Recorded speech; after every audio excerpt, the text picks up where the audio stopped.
everyone, welcome to my kitchen. Today I'm going to show you how to make my version of chicken and rice. This is a great recipe and one of my son's favorites. Let me tell you what all goes in it. Basically, you're going to take chicken breast with the bone in. I used 4 small chicken breasts. If you have 2 large, that would be enough. But basically, you want it to come up to about 4 cups. And how I did my chicken is I actually boiled them in my Dutch oven on my stove for about an hour until they're good and tender. And then you're going to take the chicken off the bone and then you're going to cut it up coarsely, sort of bite-sized pieces. If you're working that day and you don't have time obviously to cook the chicken when you get home, you can put it in the crock pot in the morning, just cover it with water, and then it'll be good and done when you get home. Same thing, let it cool, take it off the bone and cut it up.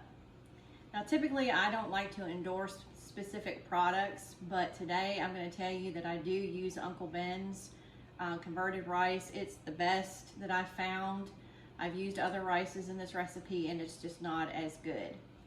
But we're also going to use 4 cups of chicken broth. Now what I did is I had the chicken broth left where I cooked my chicken.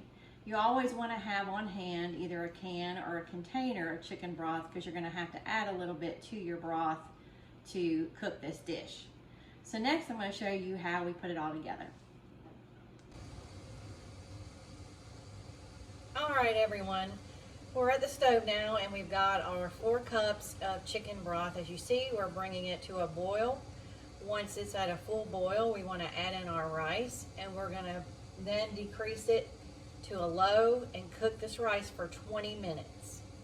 Let me go ahead and put the rice in, and then once it cooks, we'll come back and show you what we do next.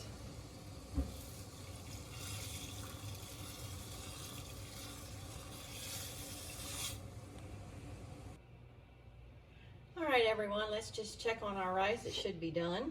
Oh yeah, it's good and done. Now I'm going to add in our chicken.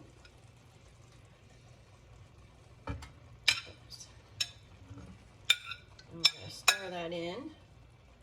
And then you're going to add salt and pepper to taste. It's always best just to put a little salt because people can always add it at the table, but you can't take it out once it's in. And then you'll have your chicken and rice. This is what we're having tonight for dinner. I hope that y'all will enjoy this recipe. I hope you'll give me some feedback and subscribe to my channel and click on the bell to get notifications when I have new recipes. Have a great evening and thank you so much for watching.